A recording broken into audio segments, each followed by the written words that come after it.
السلام علیکم۔ مہنگائی میں پیسے بچانے کا نسخہ۔ پہلا کام آپ یہ کریں کہ آپ اپنی تمام ماہانہ یا ہفتہ وار آمدنی کو 3 حصوں میں تقسیم کریں۔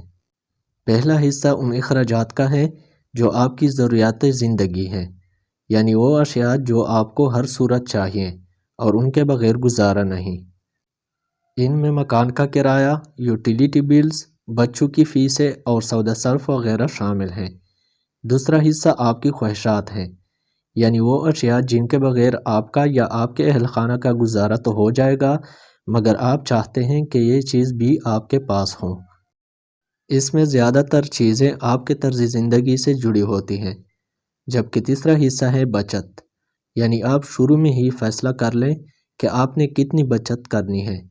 جب 3 حصے بن جائیں تو آپ پر یہ واضح ہو گیا ہے کہ لازم اخراجات کیا ہیں، یعنی وہ خرچے جن سے جان چھڑانا تقریباً ناممکن ہے۔ ایسا کرنے سے آپ پر یہ بھی واضح ہو جائے گا کہ کون سے اخراجات لازم نہیں اور ان میں رد و بدل کی جا سکتی ہیں۔ مثال کے طور پر بچوں کی فیسیں یا مکان کا کرایہ لازم ہے۔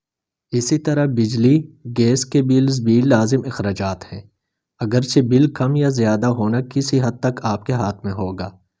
تنخواہ 3 حصوں میں تقسیم کرنے کے بعد اب جب کہ کرائے اور فیسوں کی مد میں پیسے الگ ہو گئے، بجلی اور گیس کے بلز کے لیے بھی ایک رقم علیحدہ کر لی گئی ہے، تو باری آتی ہے سودا صرف خریدنے کی۔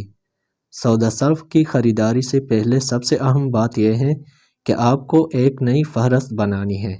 یہ فہرست اس لیے ہے کہ آپ مارکیٹ جانے سے پہلے یہ جانتے ہوں کہ آپ کو کس چیز کی ضرورت ہے اور کتنی مقدار میں۔